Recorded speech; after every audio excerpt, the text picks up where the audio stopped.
Bugünkü dərsimizdə ingilis dilində çox funksiyalı, çox mənalı bir söz olan present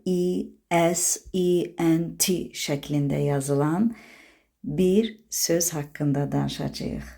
Fikir verdiyiniz kimi sözü düzgün tələffüzünü deyil, düzgün yazı şəklini ifadə etdim. Çünki bu sözün iki fərqli tələffüz forması var. Mənalarına görə tələffüsü dəyişə bilən sözlərdəndir. Nəzərə alaq ki, bu söz ingilis dilində həm isim, həm sifət, həm də feil mənalarını daşıya bilir. Bu sözün mənalarını və cümlədə necə istifadə edildiyini gəlin birlikdə öyrənək. Bir isim kimi present şəklində oxunur. Present, yəni hədiyyə. Eləcə də eyni tələffüzlə, amma fərqli mənada, hal-hazırda sifət kimi, yenə də present kimi deyəcəyik, amma mənası hal-hazırki, indiki, cari olacaq. Fiil kimi isə eyni cür yazılmağına baxmayaraq, tamamilə fərqli tələffüz olunacaq. Present, present. Bu sözün fərqli mənalarının eyni yazılışının olmağı çox vaxt ingilis dili öyrənənlərdə çaşqınlıq yaradır. Ona görə də məhz bu sözlə bağlı izahatı vermək istədim.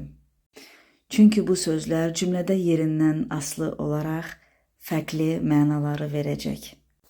Bunu daha aydın anlamaq üçün cümlələrə müraciət edək.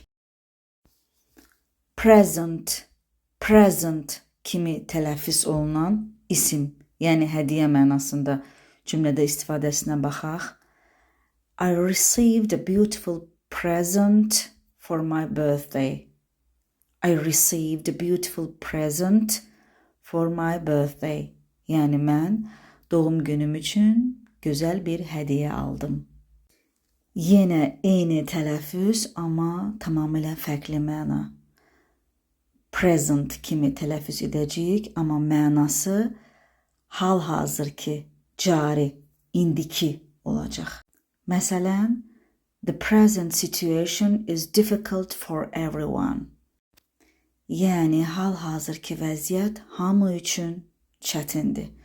Hardan bildik? Cümlədə yerinə görə təyin edə bilərik. İsimdən öncə istifadə olunan ingilis dilində, Azərbaycan dilində də olduğu kimi adətən sifət olur, nicəliyini bildirir, ismin nicəliyini bildirir.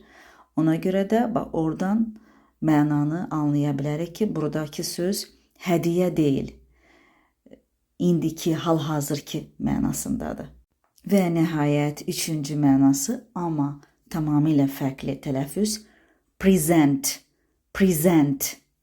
yəni təqdim etmək, vermək. She presented the award to the winner. Yəni o hədiyyəni qalibə təqdim etdi. Ümid edirəm ki, bu izah sizin üçün faydalı oldu. Dərsin sonunda sizin üçün qoyduğum tapşırığı etməklə biliklərinizi möhkəmləndirə bilərsiniz.